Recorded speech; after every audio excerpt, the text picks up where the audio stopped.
একদিন এক গ্রামে রাতের বেলা সবাই ভয় পেতে শুরু করল, কারণ গ্রামের পূর্ণ লাইব্রেরি থেকে অদ্ভুত টিকটক ভিডিও ভাইরাল হচ্ছে।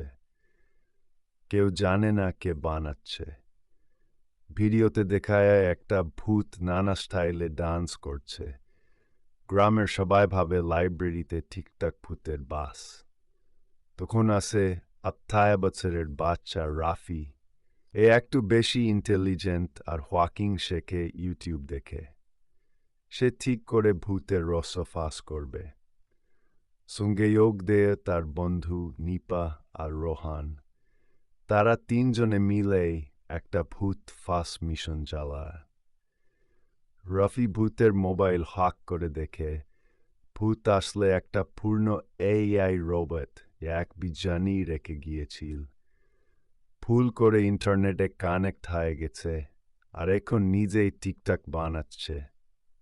শেষে গ্রামবাসীদের বোঝানো হয় এটা ভূত না, বরং ট্যালেন্টেড এআই রোবট, আর এখন সে হবে গ্রামের টিকটক ইনফ্লুয়েন্সার।